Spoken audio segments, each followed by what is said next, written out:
of Thrones, fucking Game of Thrones, fucking Game of Thrones, fucking Game of Thrones, yeah, Game of Thrones, yeah, Game of Thrones, Game of Thrones, fucking Game of Thrones, fucking Game of Thrones, fucking Game of Thrones, yeah, Game of Thrones, yeah, it's the Game of fucking Thrones, Game of Thrones, fucking Game of Thrones, fucking Game of Thrones, fucking Game of.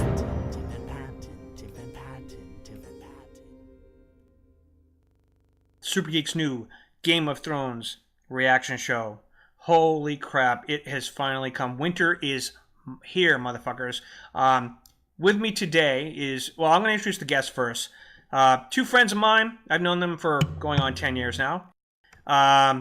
One of them is Pete of the Wildlings. Pete, how are you? No, it's just Pete. I'm doing good. Doing good. And Pete is known as DJ Ace on Subspace Radio, for those listening from Subspace Radio. More like just Ace these days. Just Ace? I don't do shows too often anymore. Yeah. Well, that's okay, though. He has people for that now. I got people for that. Minions, yep.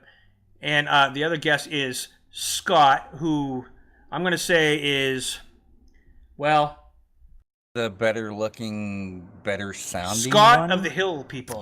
Better looking. Scott of the Hill People? Are you No. I'm a redneck? No, you know what you are, Scott? You're Scott of House Subspace.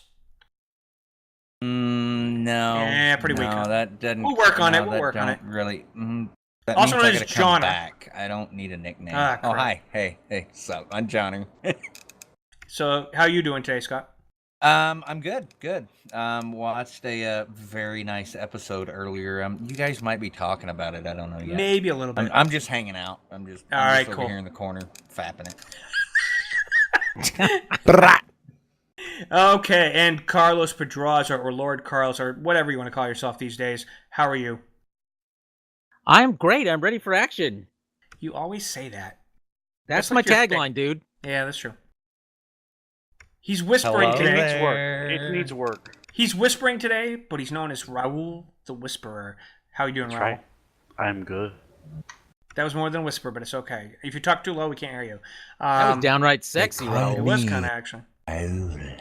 Raul of House Whisperer. That's how you're supposed to do it. Thanks for letting him know that. He will So not. noted. See, I'm trying to direct here too, and it's not working. All right. So You're funny. I told you. I warned you beforehand. I know. Okay, go ahead, sorry. Before I enter it. I'm not going to enter him. But unless he asks. Oh. Before I introduce my next. Well, hello host, there. I know. Before I introduce the Hey, next Sailor. guest, I didn't know. I'm going to this warn movie. everybody out there listening. You're about to enter the No Pants.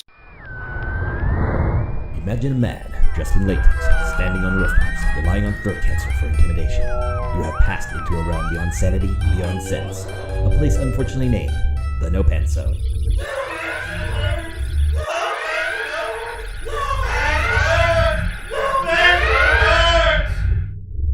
Zone.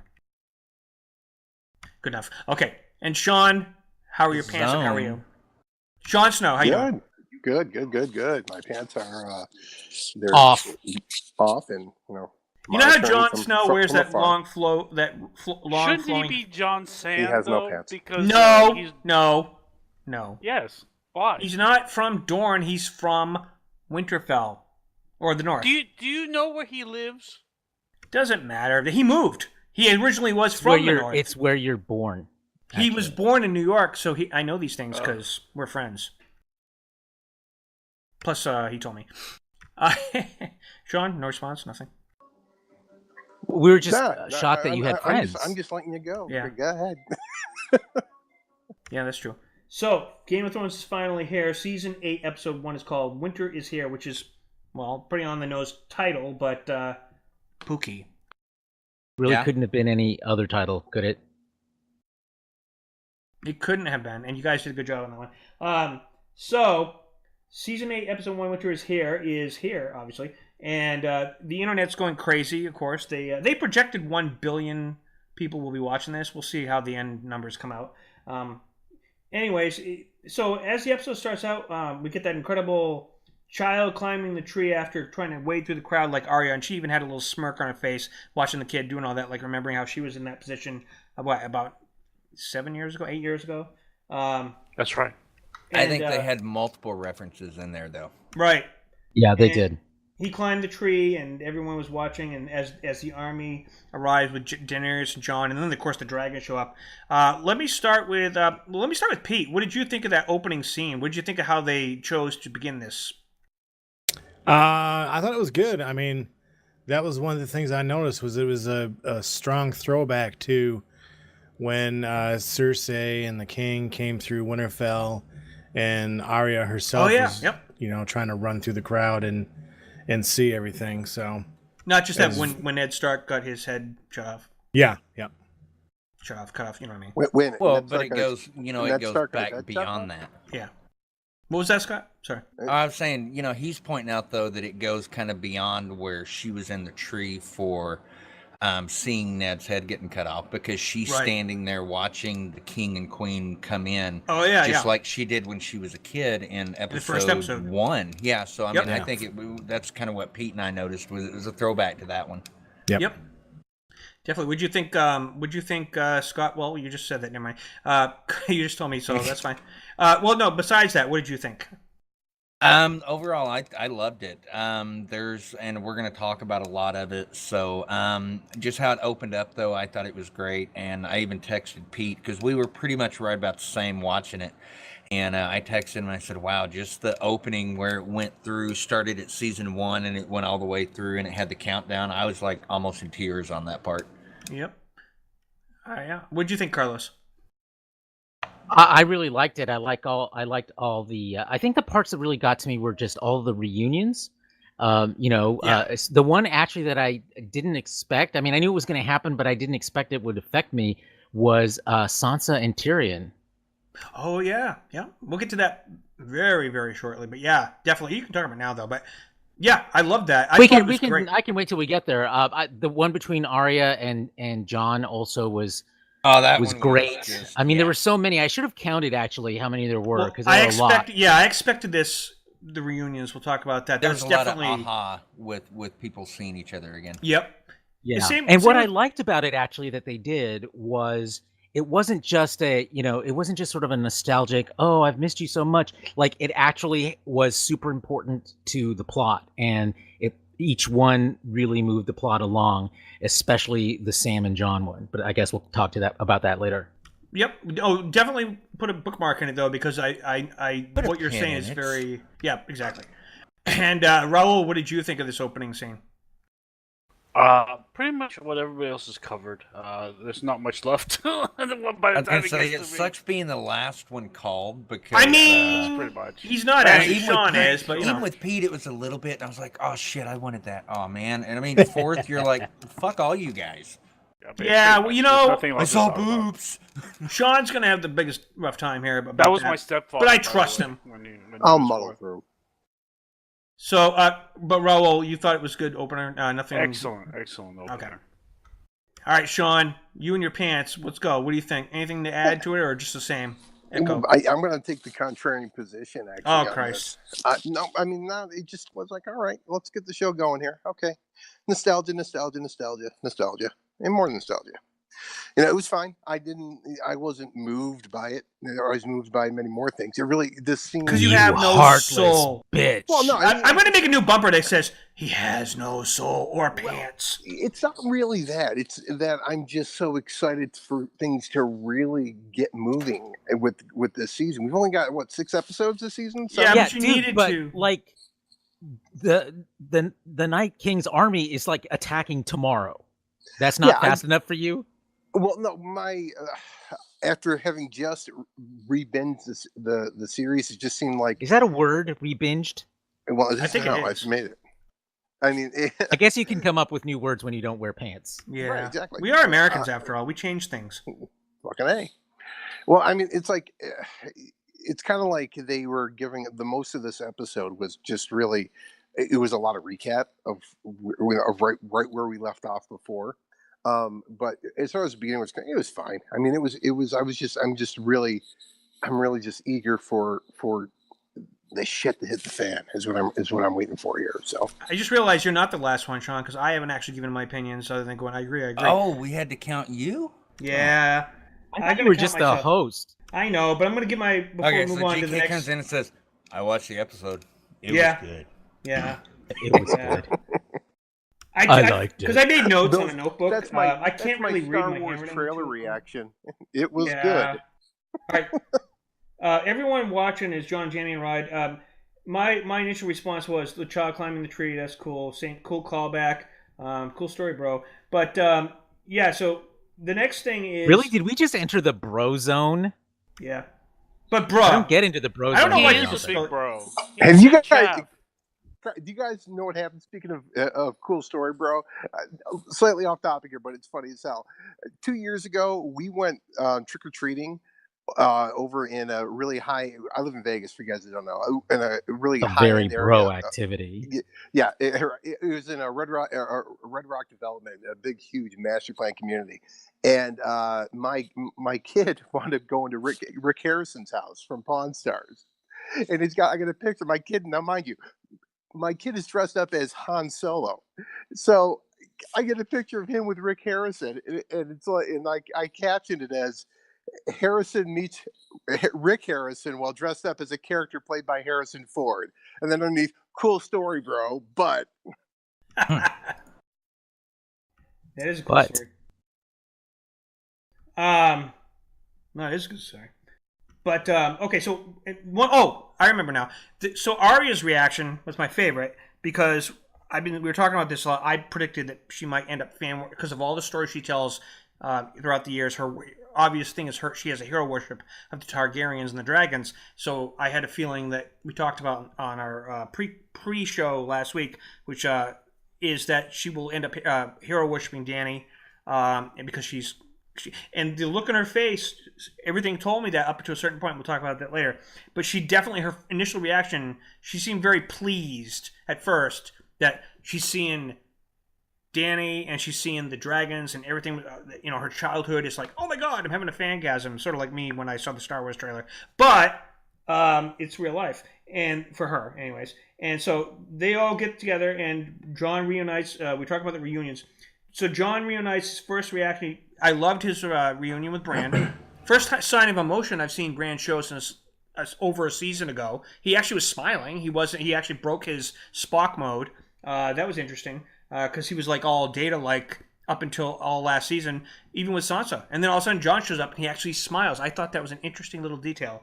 He didn't smile with Sansa. He just looked at her and went, "Hello, Sansa." You know what I mean? So I don't know if it was a directional oversight or if it was on purpose, intentional, but yeah, well, the problem with that is the Bran is paralyzed from the waist down, so he's probably not fully functional. That's good. Anyways, it's his sister. Oh yeah, it is Game of Thrones. So yeah, I that's a just reasonable love argument.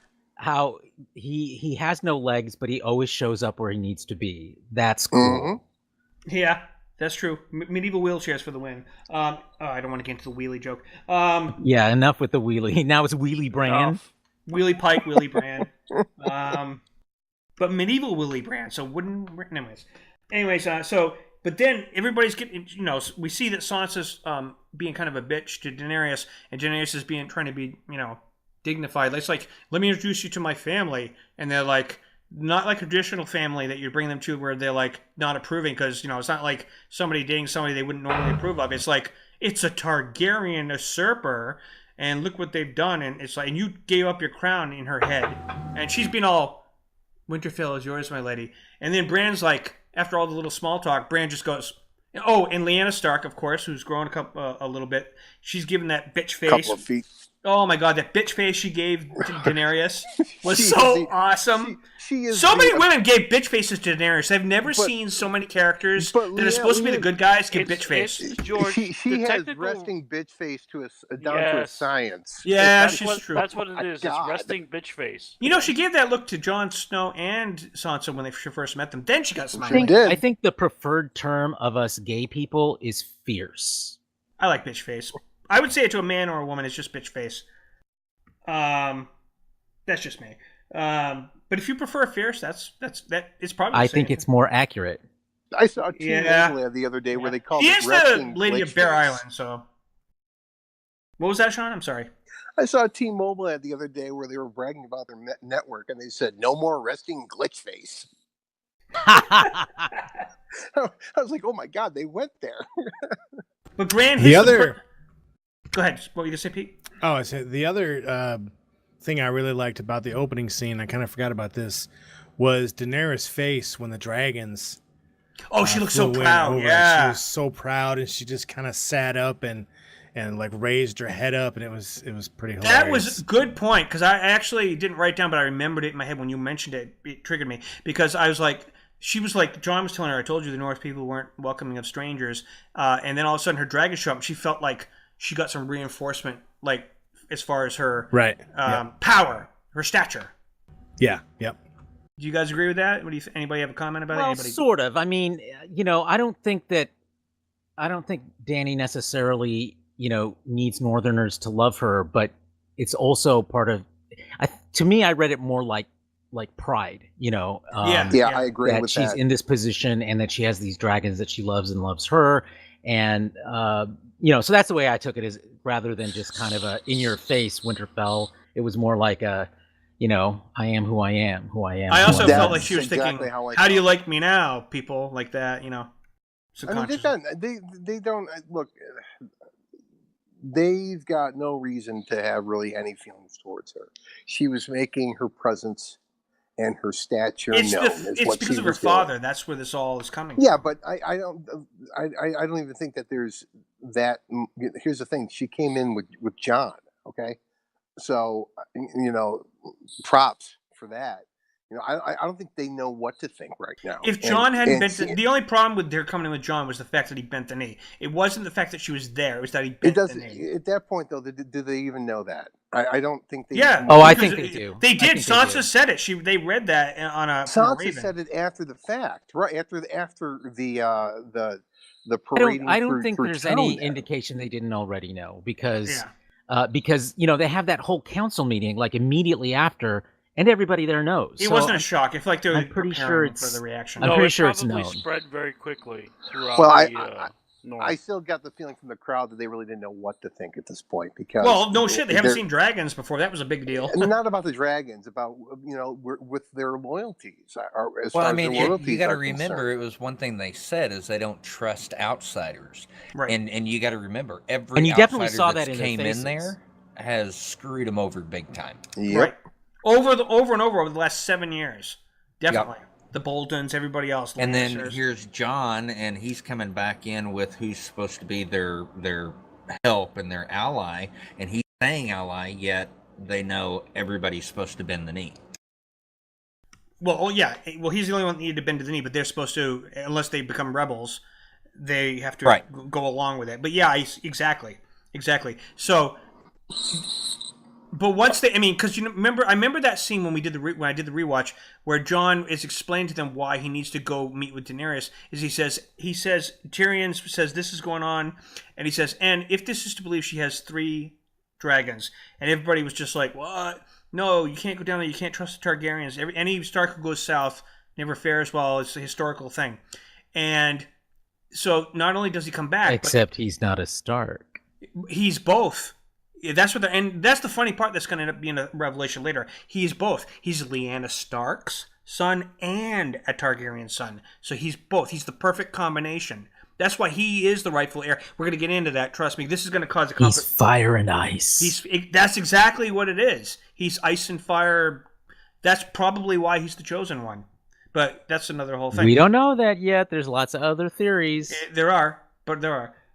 So that happens. And, Bran hits them with the news. We don't have time for these niceties. The Night King just took your dragon and melted the wall. So can we move on?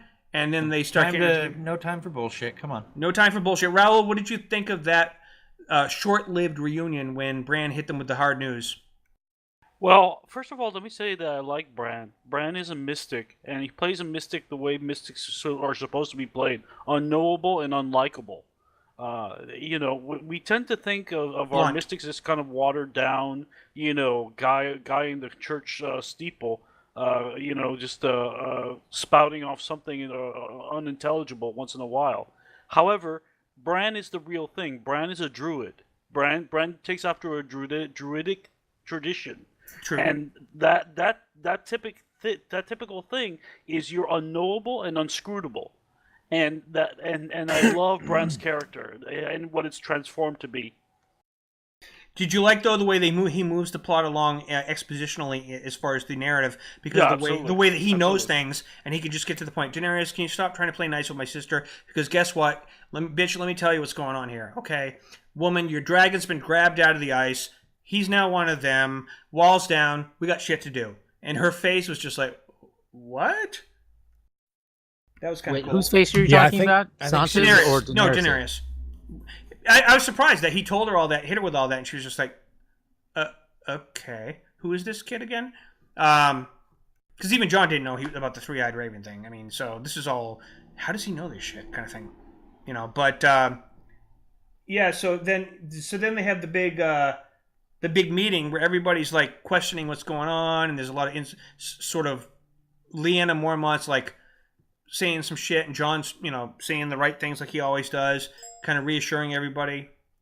Everything's fine. This is what she's a good queen. I just did it because we need. It doesn't matter. We have to be allies and all this other stuff. Scott, what did you think of the scene as far as Lady Mormont trying to kind of get the rest of the nobles going as far as questioning what's going on here? Because she's looking at it like he's not necessarily he took his crown and just kind of tossed it, kind of like Luke's lightsaber. Well, I thought it was pretty interesting because if you remember back when she was real young, she was one of the first ones to step up and be supportive of him. Right. And right. I thought it was pretty. I mean, it's another one of their little throwbacks of, okay, she was the first one to be supportive. Now she's the first one to not be supportive openly. I thought it was pretty cool. That was pretty cool. Like she's the feisty one that everybody's watching, who's growing up, Yep. and she's supporting him, but now she's like, I may have put my trust in the wrong person. Well, What's going on here? She's. I don't think that was I her like message. She's like Sansa. She's very pragmatic, is what it comes You're right. down to, Yep, she's more voiceful. and wise beyond her years, which is why we love her. Oh yeah. I mean, it's like you put Judge Judy into a body of an 11-year-old, for God's sake, on this show is what you've got right there. It's just no bullshit with her whatsoever. I can't wait to see how that character unfolds, because she's the one that's going to be the glue that will figure out like how she feels about everything that gets revealed about what John's origins are. Is going to be a huge. Her support or not support could actually break or maintain this alliance. But the thing is that, of course, the threat's coming. How long do you have before you can squabble amongst yourselves? So that's the question, because we know that they're coming, and from all indications, episode 3 is the big battle for Winterfell. So next episode is like preparing for the battle. I'm assuming, getting things prepped up. More character development. More character development, getting things set up for the big battle. I predict by the end of next episode, that's when the foots of the horses come down, like from the trailer, and everybody's ready to go. And then we'll get into the third episode, which is the big one. So after that scene, I would say one more thing about. Yeah, that go ahead. scene. Go ahead, Sean. I'm sorry. Go ahead. Okay, I got it. If I was just coming into this, it probably wouldn't bug me as much. But like I said, I just watched all 7 seasons again. I'm getting a little tired of the council. Okay, seriously, far too much debating. Okay, and just get shit done. They're like a less effective version of the UN. Just fucking stop arguing. Yeah, in this world, Just everybody seems get to have their it own small done. council. Except this one's a little more public in the north, but yeah. Well, they've all Well, got just such, and it such isn't like- It's like a diverse town agendas. council. And Scott, you know what that is. Yeah. I Anyway, hear what this you're is- saying. I hear what you're saying, Sean, and I agree probably to about 55%. I think one of the things that they're trying to do is draw a distinction between how the North is run and how King's Landing in the South is run, and the idea being that yes, they have a king in the North that to whom everyone pledges allegiance. But that allegiance is it's a relationship formed of interdependence, not subservience. And whereas Yeah, that's out- the way it out is of down south. necessity. So that's why you have to have some of that in there. You do have to have some of that kind of back and forth as because it forces it's kind of like imposing accountability on the monarch. So they're more like parliament, and Yeah. it's a constitutional monarchy more than a tyranny, which is what you see down in King's It's an Landing. open forum in some ways, except when it comes to certain things. Like if in the open forum, like for example, Stannis Flint, whatever his name is, Janus Stannis. Sorry, I said it backwards. When he opposed Jon Jon Snow openly, he had to behead him because otherwise he'd look bad. Well, it's a public forum, but you're still a monarchy because if you go too far, the consequences are pretty severe. But unlike King's Landing, like you said, where they're behind closed doors in a small council, the public doesn't know what the fuck they're talking about. They just impose the decisions they make behind the doors. So it's a little bit... Well, and sure. think I mean, but the thing is that calling for accountability is not the same thing as treason, and I think the North recognizes that. And I think the kind of overarching one of the overarching themes of Game of Thrones, I think, is about this evolution away from tyranny and towards, I wouldn't say democracy, but towards a more enlightened way of ruling. Maybe like a republic, like Rome went back and forth. Yeah, and the other thing about I understand the necessity for it for the storytelling, because you need conflict. I get that. With this show, you want to be kind of sitting on the edge of maybe this house will drop the support because they just disagree. Which is what happened. That's what happened. Exactly, Yep. which is what happens, right? And so they are keeping us on our toes on that.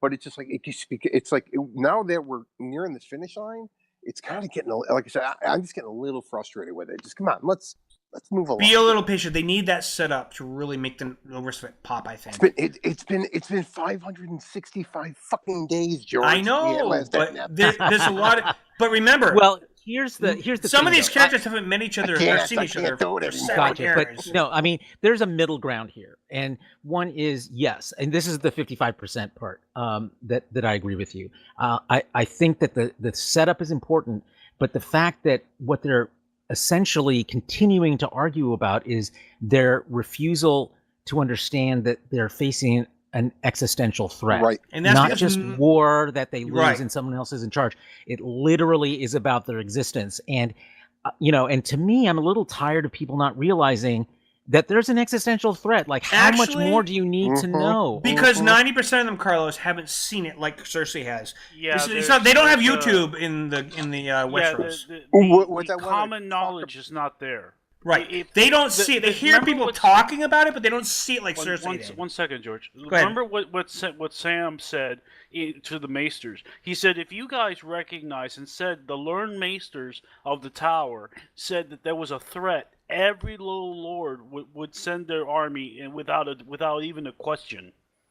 Right. Mhm. And they have to be careful about whether to give their stamp of approval because they're the opposite of the little boy who cried wolf. If they say something, everybody will believe it, and they're very careful to give their approval for something or credentials to something. So it's important, and unlike the real world where we can prove things with videos and all this other stuff, they go by ravens and people saying it. Anybody could say something, so they have to be very careful what to believe. Somebody could say the White Walkers are coming, and everybody's going to go, yeah, I've heard that since I was a kid. So until they see it, they're not going to feel it. And I feel that once the battle for Winterfell happens, all this stuff we're hearing right now, it's going to be like, by the time it's over with, whatever's left of Winterfell, it's not going to matter. This is all. Well, I think that the thing that will make an impression on all these folks is what they discovered at what was it, Hearth something, the place that Home, I think it's Hearthstone.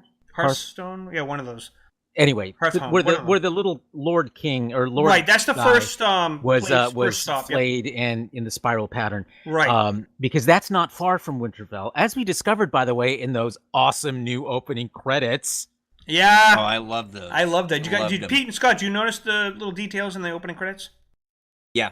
I noticed right off the bat, and I thought it was awesome, and I kind of called it for myself whenever they were, going through everything, and they ended up going through Winterfell and showing the dragons and going above it. I was like, they're going to be flying over that and letting Jon. Not only that, but if you use it as a reference and pause it or whatever, you can actually sort of, if you're a strategist or plays games or whatever, you can, or like board games, like say, whatever, you can actually sort of maybe predict on the map where their next move is going to be. So this place Carlos is talking about, all the fans predicted this because they knew the books and the maps was going to be the first place hit because that's the next stop after the wall. So keep going, Carlos. Sorry about that. Yeah. So the other thing about those opening credits I thought was really good, and I thought of you during this, George, because we've been as we've been IMing over the last few days, you keep talking about the crypts under Winterfell, and damned if they didn't go into the crypts. See what I'm saying? In the opening. So yeah, just so Pete and you're Scott calling know that correctly. Okay, so Pete and Scott know what I'm talking about. I have a prediction. It's based on. Now I don't necessarily believe your prediction. I do though. It is important. I believe that what's going to happen, and there's a lot of evidence because of the trailer and the lore and the facts, that the Dead Starks, including, and I'll explain why, it's Ned will come back as a walker. His head has been sewn back on. It's in the books. Because Littlefinger arranged it. He sent it back to the crypts for Catelyn. And by the way, it is pronounced Catelyn. They did confirm that in a lot of videos. Moving on. Anyways, that they will be in the crypts hiding. Bran, various. It's in the trailers. But I believe that the dead will rise from, and they think they're safe, but they're in the crypts, and the Stark dead are going to rise up while they're in there. So it's no longer a sanctuary or a hiding spot. It's a trap. It's like they're trapped in there with them. The reason I believe this is there's one of George R. R. Martin's books talks about how Bran the Builder, the guy Bran was named after, learned from the Children of the Forest how to put protective wards on both the wall, which is now gone, and the tree. And that tree that Jon was at when Arya ran into him again, the crypts are built right behind it for the very reason that they expected the White Walkers to attempt it, if they get that far, to try to raise up their dead, and they wanted to prevent that what they looked at as an abuse, a blasphemy, or whatever you want to call it, from ever being possible. So they put the wards in the tree so it would protect the crypts from making that possible. But because Bran was touched by the Night's King, and he will be hiding in those crypts, those wards will not work. So, and like Carlos just said, how the maps. My prediction is much simpler. That you present something in Act 1, it's going to go off in Act 3, and they're presenting the crypts. They're presenting the tree. Pictorial. Did you notice how huge that tree was in the crypt? Well, it's not just the tree. Let me get back to the tree in a moment. The statuary of Ned Stark is prominently featured both in this episode and the episode previous to this. So it's important, and I think that he is right in that the dead will rise up from the crypts. However, the thing I'd like to point out about the tree is that when Bran went back to the tree and there was no one there, what was the tree doing? Its face was bleeding or weeping blood. Because it can't protect them anymore. It can't protect them anymore. Because Bran got marked by the Night King. Right. And because the tree is like, according to the lore of one of George's books, the other George, that he learned from the Children of the Forest how to put what they call magical wards on the wall itself. Well, the Night King got around that by melting the wall. So if the wall's not there, that doesn't stop them. Next, once he goes into Winterfell, where the other wards are, because he's already marked Bran, as long as Bran's there, he makes it possible for him to do everything. He can raise the dead, do whatever, and they're no longer protected because Bran is a civilian, and all the civilians, according from what I've heard, and also the trailer shows Varys and everybody hiding. You can see it if you freeze it. They're all in the crypts hiding. It's probably episode 3 when they have the big battle, because they're probably like send all the civilians into the crypts like a bunker. You know what I mean? But what they don't know is that's the least safe place to put them, because of this is why I think it's going to happen. So we'll see, but I wouldn't be surprised. Scott and Pete, what do you think about that theory? Either one, any of you? I think it's interesting. I don't know. I got nothing on it, to be honest. So, would you be surprised? Let me ask you that. Would you be surprised? I would be surprised if they went with that. You would? Because it's in the crypt and there's dead people and the dead rise. Why would you be surprised?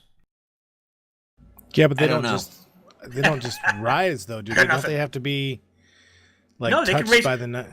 No, don't they they have can to be raise- killed by one of the whites or the White Walkers? Not necessarily. They never actually said that. We They don't just know raised- that. So We've never they're- seen them just they're- rise a it's- random dead thing. you Only things Now that they've now killed. it's like The Walking Dead, where everybody's got the disease. We've seen So- We've seen the Night King raise his hands, and anyone dead rises up. I don't think it has to do with whether the Right, they've been anyone killed. who's just been killed. I don't know. We haven't seen evidence. No, you know what? You know why I don't? That's exactly my point. We haven't seen evidence. Yeah, I But know. how We many don't. It people- could go either way. Here's a question: how many people are down there? A dozen? Oh, there's one that. It Oh goes no, back, dude, they have they've been there levels. for 1,000 or Thousands of years. In fact, 1,000 Bran the years. Builder himself is buried in. It's actually closed off. They actually buried it. There's levels and levels. Oh well, okay. Yeah, it's Yeah. supposed to be huge. The next show, the prequel called The Long Night, goes back to the time of Bran the Builder and the story of how that happened, and that's like over 1,000 years ago. So, yeah, there's a lot The of next stuff. show's a prequel. Yeah, it's called Yeah, The it Long is. Night. It's called The Long Oh. Night, and it takes place 1,000 years back when Bran the Builder. When all The this stuff- next series. I thought you meant next. next series. Right, it's a Episodes. prequel. The It's- next series. They're making Not like the- 3 no, at not- least, but yeah. Right, When we got said- you. We George, got you. When you said the next show, what I thought you meant. Oh, I'm was sorry, next I'm sorry. next week's show. No, I'm sorry. I meant got it. I got you. It's The next series. Right. Got it. So let's talk a second about Jon and Arya's reunion. Since we're still we haven't got past all the reunions. Jon and Arya. Interesting line. She says she's accepted that Sansa is the smartest person she knows. When Jon said, "Can you help me out?" Because she thinks she knows everything. And if she's the smartest person alive, she says, or she knows everything. I'm sorry. Arya says to Jon, after a great reunion, that she has totally accepted that Sansa is the smartest person she knows, and she's trying to protect family. And she's kind of looking at Jon. He's like, "I'm our family too." And she says, "Don't forget that." There's a lot of these little things they plopping in. We've already gone past something we didn't talk about. Theon, when he rescued, and by the way, I hated that scene. Just, boom, crossbow bolt to the head. Let's just quickly have Theon rescue her. No, actually, I didn't hate that scene. You know why? Because I'm glad they didn't fucking drag that out. Drag it it's out. done. Yeah, I know. I just felt too forced. It's done. We don't have to spend a whole lot of time on Sean it. is right. We're back. Yeah, in all business. right, I'll buy that. But she says to him, she hints to him, you need to betray Jon Snow. She's like saying, and like, what was that line about the dead never stayed dead or something like that? She was talking about Jon Snow, wasn't she? No, that's a No. Greyjoy That's thing. their thing. That's right. what- Yeah, that's right. one of the What things is they dead always say in the can Iron never die. Islands. Right, What is right. dead can never die is what it is. And the only thing what I did not like about that was their plan is because the Euron's out there with all the ships in King's Landing. There's nobody to protect the Iron Islands. And holy fucking shit, how many times have they done that plot line? I mean, This has a new wrinkle, Sean, because the Iron Islands, she was right when she said, and I hadn't even thought about this before, there is no safer place in Westeros if they lose the war, because That's actually the not dead true. can't cross the water. They actually can. I'll tell you something you guys probably don't know. That's something they don't, and this is where Samwell is going to, and we'll talk about him in a minute, but Samwell's importance when he learns, when everybody kept telling him to keep learning, that's actually not true. Once the Night's King gets powerful enough, even the oceans freeze and they can walk across the oceans. They don't remember that because that lore has been lost, and that's a key thing, is that these people like her think they're safe, they're not. The oceans Are themselves we going to talk freeze. about who the Night King really is? We'll talk about that maybe in the prediction section. Hold on with that, though. So hold off with that, yeah. Here- But we here's- will. Here's the problem with that. Again, we're cross-pollinating Exactly. between the TV series. You can't assume and the everything books. that's in I the agree. books is But going a lot to of be it has in. happened. Yeah, of course, a lot of it has. It's the source material, but you can't expect every important thing to also be important in the series. You just This can't. There's season not enough has time no for that. source material. We got to Yeah. remember that too. Yeah. Right, Yeah, but he's exactly. talking about source material that goes back before to what's already been written. Yeah, but they have used a lot of that too, is what I'm saying. But Like they've the whole also- thing about but look, Lightbringer and all that. Here's the thing: they've also used a lot in Star Trek, a lot from the animated series.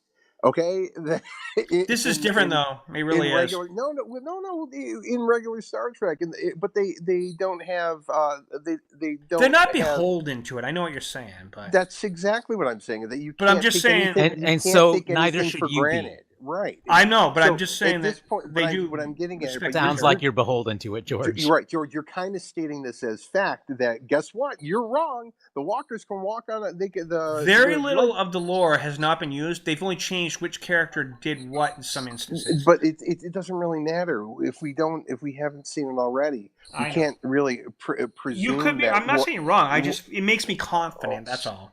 Oh, well, I don't know why though, because this is again the cross pollination. It would take a whole show to explain. Between the two universes, and even that video I sent you the other day, Martin's the first thing he says is they're not the same thing.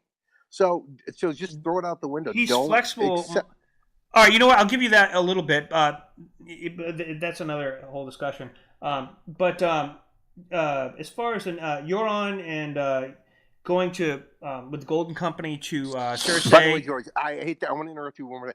That said, that would be fucking awesome if it happened, because that would just fuck them completely. I don't think it'll get to that point because I think would be they're great. But no, I just can't say. I just don't think you can even remotely assume it. Though is what I'm getting at. I don't think we're going to even see things to that level till they do the prequel show, because they're going to show the first Night King. Anyway, it's a long story. But let's live in the present, George. let's live in the present. And so Euron and Yara, he rescues her. The Golden Company, which is a huge mercenary company. Before we go to the Golden Company, I want to say one last thing about sure. Theon and I'm Yara. blanking on his sister's name. Yara. Yara. Okay, so it is important that she made that observation. Again, you don't say something like that unless it has some meaning for something. They've been has planning later. that throughout this whole episode. Those little seeds. Exactly. Keep going. So that's why I'm saying it's going to be relevant in some way. We don't know how yet, but I think it's going to end up being relevant in some way. I think they're trying to misdirect everybody to guess who's going to be betraying who by just planting all these seeds. That has nothing to do with betrayal. Betrayal at all. It had because they made it very clear that there's a logic to this that protects Daenerys and Snow. That because they're dealing with their own issues, that there is a logic to this. It has nothing to do with betrayal whatsoever. But here's the thing: they planted the same seed at the end of season 7 when Euron said the same fucking thing. We're heading back, when he bullshitted and said we're heading back because. But Cersei knew that because she told Jaime. She didn't. What do you mean she knew that? She knew that Euron wasn't actually sailing back here, that he was going to get the Golden Eye. She told Jaime. He's talking about something else. Oh, all right. I'm sorry. I'm talking about the safety of the Iron Islands. Oh, okay. You're Okay. right. I'm talking about the bullshit story he said when they. It doesn't matter what Cersei thinks. It was the fact that he mentioned it when he asked, "Can they swim?" Okay. Right. When they showed up with White Walker. And she said no. Right, he thinks they can wait it out. That's when he says that he's never seen anything in his life that's terrified him, but this truly terrifies him, and that he's going to go to the safest place in the world, which is back to the Iron Islands, which is bullshit, we know. But they planted that then. They're revisiting that now. That is clearly going to be important. Let me ask Raul a quick question because I want to get his opinion on this. Raul, that one and only, not one only, the one scene that where Qyburn goes up to Cersei and reports to her that the dead have broken through the wall, and she was happy about it and said, "Good." What are you interpreting? What's going on in her mind? Oh, she's looking for a betrayal. She wants them to finish each other off, and then she'll sweep in at the last moment like a hero with the Golden Company. Well, and that's basically what she said. I mean, she said that explicitly. Yeah. Right now, she had no plans. I mean, the character itself is it's like Queen Elizabeth II with on steroids, on methylene. She's just an evil person, and the truth is that that she has been shaped by things around her. But the truth is that her character flaw is that she is completely corrupt. And she will see anything in light of what she needs to see it in order to achieve her goals. Were you going to say something, Scott?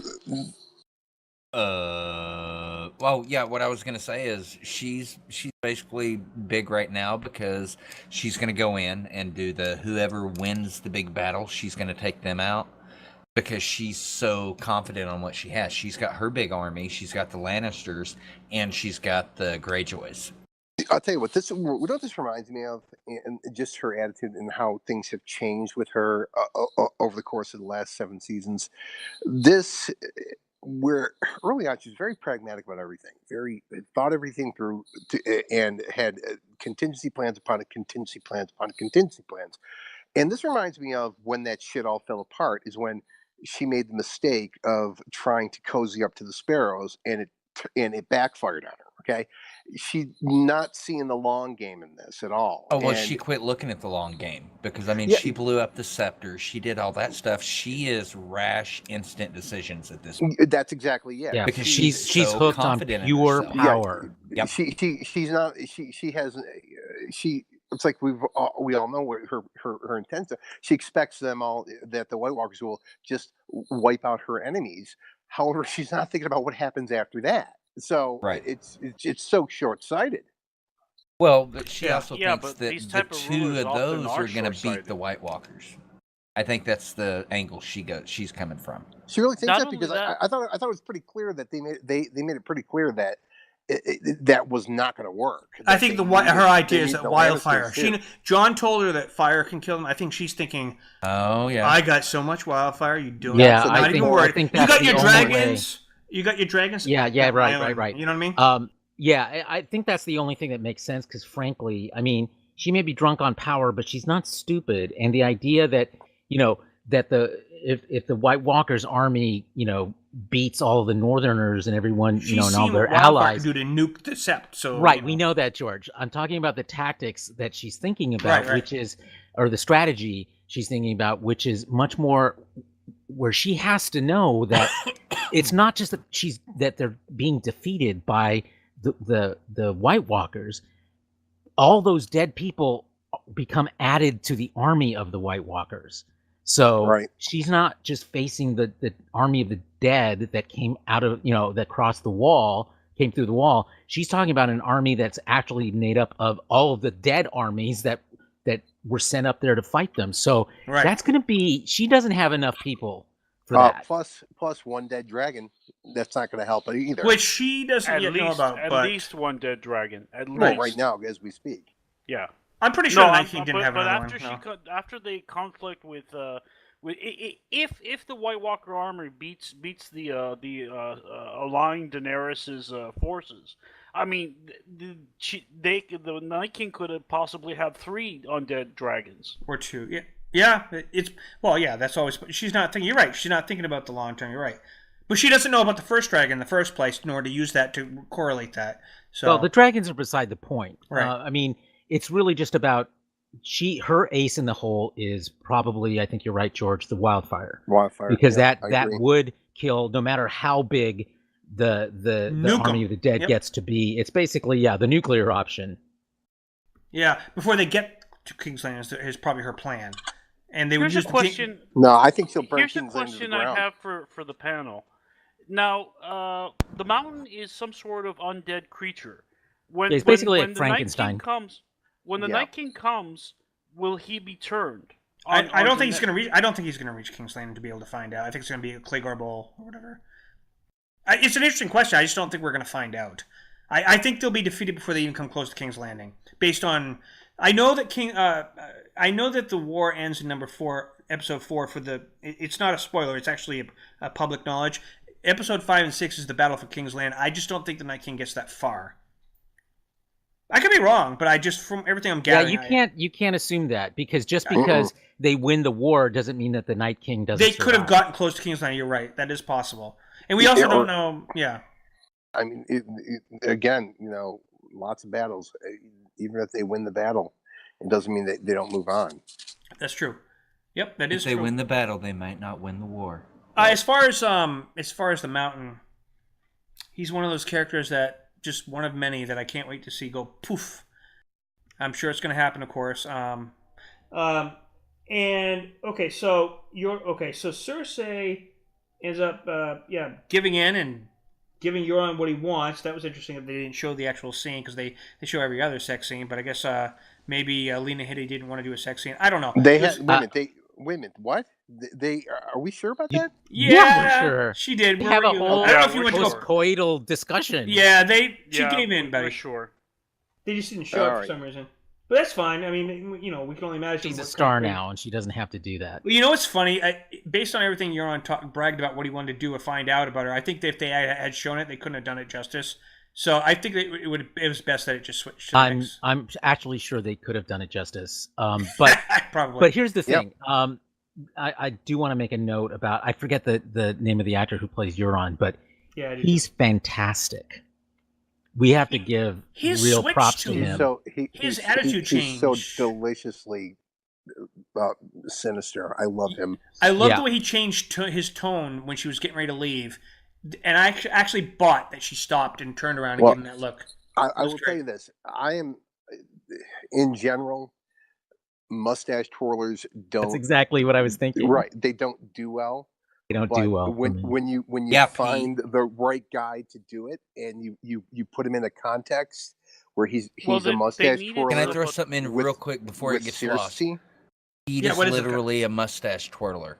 Yeah, He literally. twirls literally. his mustaches. Physically, So thank you for throwing that in there. That Yep. they suck. Yeah, they do, but Love you, he's Pookie. doing it. He's doing it so well. It's But just without it's so brilliant. Littlefinger, they needed somebody like that in More the like- show. Yeah, but he was. That's an Littlefinger- interesting thought no, because well, I don't he- think of him as a substitute for Littlefinger. He's not more a a- substitute for I kinda- Littlefinger. Littlefinger is Littlefinger's an Littlefinger introvert. is- Euron's an is- extrovert. yeah. Yeah, Littlefinger's was very subtle about everything he did, and very behind the scenes. This guy's just brash and vulgar and offensive, and even Cersei digs it. Well, hold on. Well, Raul wasn't. I didn't mean to interrupt you, Raul. But do you agree with that though? Because if you think about it, Littlefinger was an introvert. He sat there and soaked everything in and used what he soaked in. And then you had Euron, who's openly bravado and he's all talking shit. Yeah. You know what I mean? But they're kind of the he's- two sides of the he's same character. So I he's think the you're old right. Pirate captain from the privateer days. Right, Of right. Great England. Yeah, I- so you know. Yeah, I kind of agree with that. I like the different style. I think it's a like two sides of the same coin here, but I think Cersei trusts him more because would trust him because he's everything's out there in the open with him. There's no Yeah, bullshit he's with not. him. Yeah, there's no bullshit with him. He doesn't have to guess his motivations like with Baelish. He wants to plant a prince in that belly. What's Yeah, that old that's it. saying? Better the enemy you That's know, the or end something game. like that. Yeah, it really is. I mean, at the end of the day, Baelish. There's no question he was he was out for himself. We knew that, but the question is, what was he doing behind the scenes, and how could that affect her? And this Yeah, guy's but just Baelish straightforward. made a delicious enemy for Oh, all he the was main outstanding. characters. Oh yes, we loved it. He was outstanding. Yep, without question. Now, Bronn in his brothel scene was approached by Qyburn to betray Jaime on behalf. I'm sure that Cersei did not. Not actually, just Jaime. Not just Oh. Jaime. Yeah, who was the other? Tyrion. Tyrion. Yep. Yep. But Crossbow. Right. Yep. But I feel positive this is not actually he a ain't gonna sanctioned. do it. No, I'm just saying it was not No, her I think idea. it's sanctioned. It's- I Really? think it was her idea. Absolutely. Yes. I totally agree. Because of the Yep. crossbow. She But doesn't. then Yep. again, Are you all sure? that- He is her that- hand. that He does can't- act on her behalf. Right. But He's let not me doing- be the devil's advocate because I think I see where George is coming from here is who's planting that to make him think, was it her?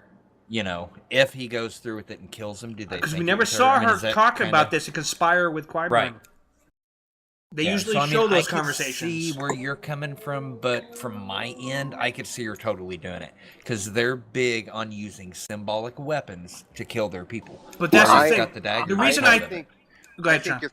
I think that they had a choice in this episode for time constraints, and to not draw out the Cersei scenes too much. They had a choice to either have the scene where she's talking with her hand and telling her hand to do this, or I the just scene don't. with Euron, or the scene with Euron. So maybe that And- piece. But is- why Yeah, didn't it she was kill more- Jaime when he was getting ready to walk out and have the mountain kill him? Why wait until he gets all the way to the north and say, now you got to go kill him? That's why I don't think it's true.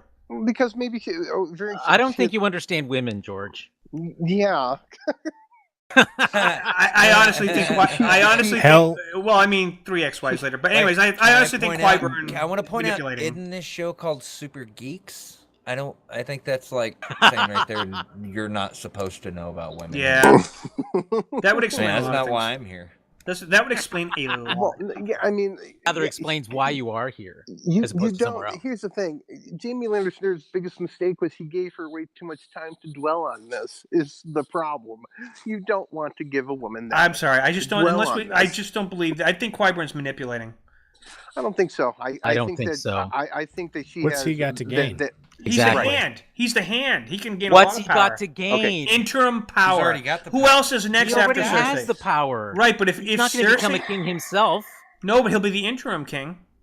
No, he won't. There's He nobody else in is- the line after Cersei in that kingdom, King's Landing. I mean, the We hand of the haven't king seen that acts kind of- as the king. We haven't seen that kind of ambition from him. No, not at We all. haven't. And that's what the His- twist no, I think his- will be. No. Nah, I think he's they're too not low gonna key and upturn enjoys it that way. They're not going to upturn the character. His goal. He's a survivor is what he is. I don't know if I he's- call him a survivor. He's kind of. No, he's, Really? another He's a one of mad those- scientist. He's, gonna He's a jump mad into scientist. his Scientist, loyalty yeah. to Mad the scientist Lord. do. Scientist is definitely where I would place him at. Yeah. not a survivor. Yeah, he hasn't I mean- gone through shit. We haven't seen him go through anything bad. Yeah, he fell off the toilet, came up Oh, with okay. the idea for time travel, and now he's just going crazy in a DeLorean. So yeah, I mean, he doesn't give a shit about power. Mighty! It's the Libyans! I think I don't. he's- All right, think- let me put it to I you think this way. he's- I don't think just- he's I interested think in the he's just- throne. You're right, but I think he's trying to help his queen behind the Nope. scenes without her knowledge. He You doesn't. know? No, That's no. not how he rolls. He man. doesn't That play is not- politics. No, No, he's not. He's not. He's a very will- evil fucking guy, but he's not Yes. a politician. All right. Well, I'll give you guys the what benefit I of the doubt can on that. see. Here's my Do you know who prediction he's for not? him. He's not Rasputin, is what he's not. Okay, that's not who he is. He's a guy that he will provide advice accordingly, but at the end of the day, he will be guided and do what his queen wants because he knows how to play the game. He knows the only thing that Well, he success makes a is- point of is saying that fierce he wouldn't loyalty. be where he is without her. Actually, I He's take it devoted to back. her. I take Exactly. it back. You know why I think he wants to do this now? Because of what you guys just talked about. I think he wants to eliminate Jamie because he's in love with her.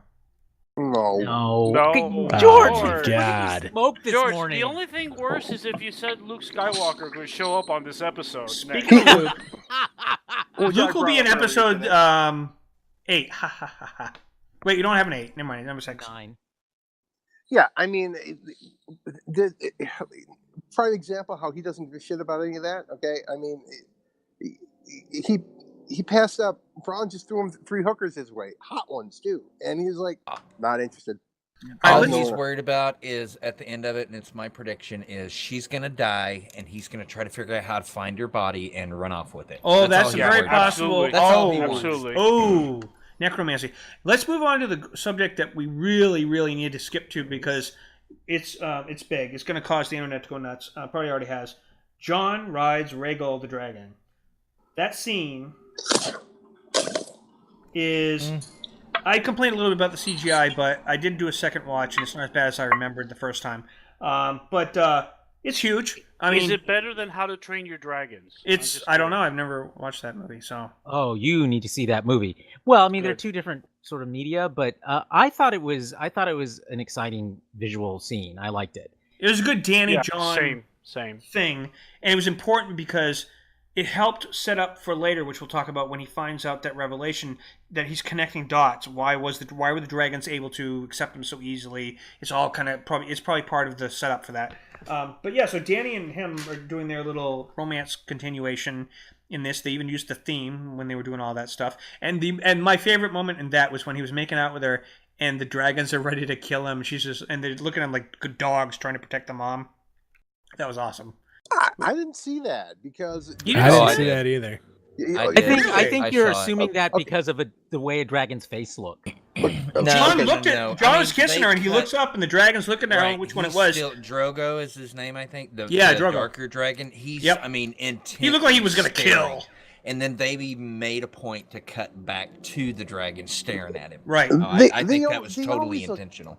I don't think it had anything to do with I guard think dog. there's something. It was there. protectiveness. No. It was like No, It was yeah, protectiveness, okay. but I think there's something else there. They There's- made a point for you to see I have it an too idea of much. exactly what it is, and I'll tell you. Pray real quick tell. here.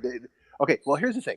I thought the scene was necessary, but I did not give a shit about it because I knew it was coming. I just had I just knew we were going to get that moment, so I went and took a dump. During that. So, Okay. So, I guess so- that's okay, easier so- to do when you're not wearing pants. Yeah. Absolutely. Yeah, you cut out the middleman entirely. Okay, so So, when you say this, do you mean the thing with the flying on the dragon, or Yeah, like we knew- what I knew that exactly was are you coming. referring to? The flying on the dragon. I knew that. Okay, I thought you were gonna coming. say you expected the make out and the dragon get mad because I'm like that's kind of a reach. But okay. No, because I know exactly why he had to fly on the dragon and how the dragons had to accept him, and the reason is very simple. He's a fucking Targaryen. Well, Holy right. shit. Right. so- I mean, we know that. Yeah, we all know. We all Right, knew he was so- eventually going to probably ride one of them, but it's this just a matter of when. episode, look, this episode was a lot of driving home points that we saw in the last It episode. was set up. Is what they did. It was what they did a lot. It was like reinforcing of these ideas. So the fact that the dragons that were so receptive to him, much in the same way that Tyrion is, which is why I can't totally dismiss your idea about Tyrion being Thank a Targaryen as you. well. Okay, so but he's very receptive to him, and I think that 50-yard stare from the dragons, that was more about just acknowledging who he is more than anything else. That I know can't agree with you because of how my dog sometimes used to act when we first adopted her. But And I your would Dogs kiss her have girlfriend. Yeah, but they different weren't- faces from dragons, George. I know, but Yeah, they. Good, Pete. I said they weren't acting hostile though. They No, were hostile, just just staring. protective, just being careful. Like But they didn't move.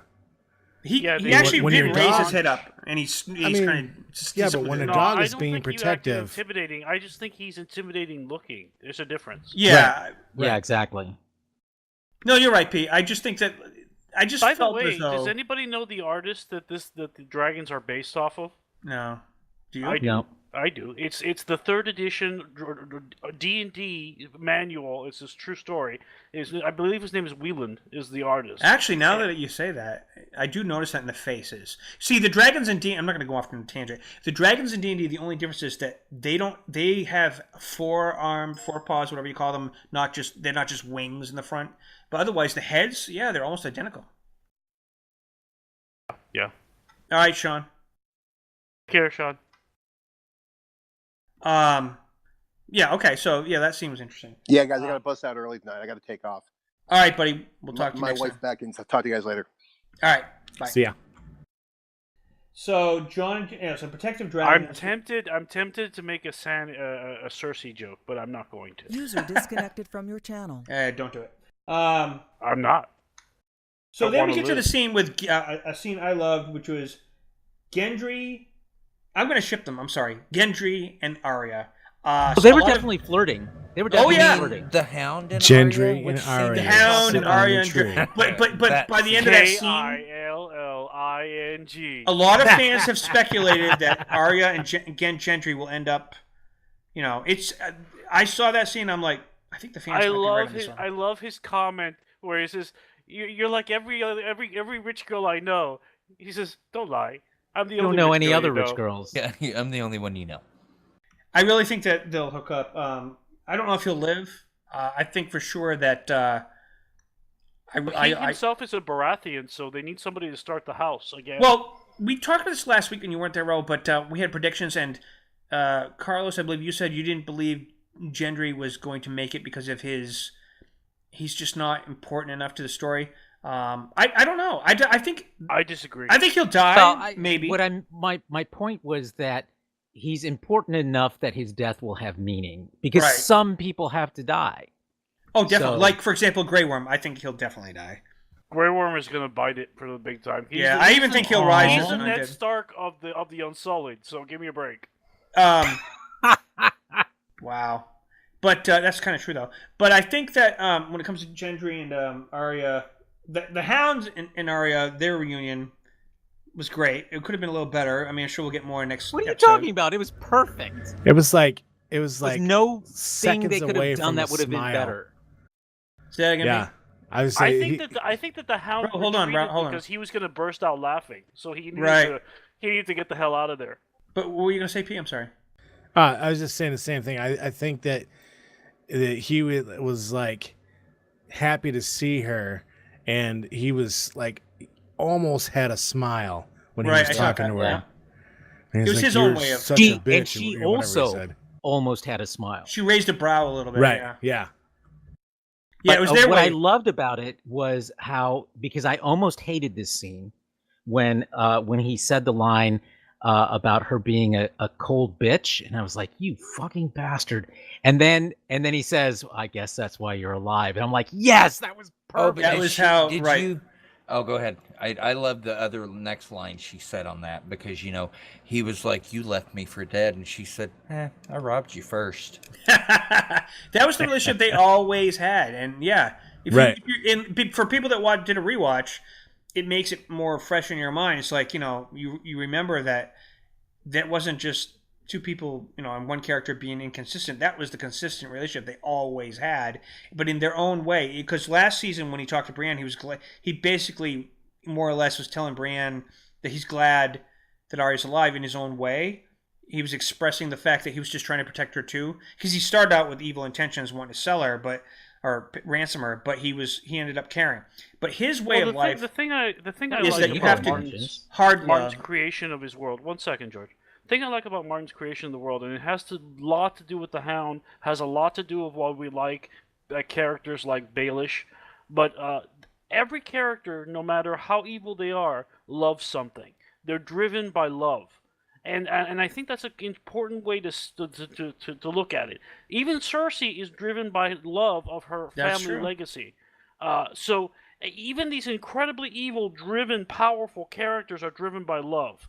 I think And, that's a great observation. And I've been studying the manuscripts for 20 years now. So yeah, I think I can. It's can their one. point of view of what love is, Yeah. a perverse view or not. It's perverse. absolutely their point of view, and they are completely corrupt, and they have tremendous character flaws. But that is George R. R. Martin's signature on his villains. They are who they love.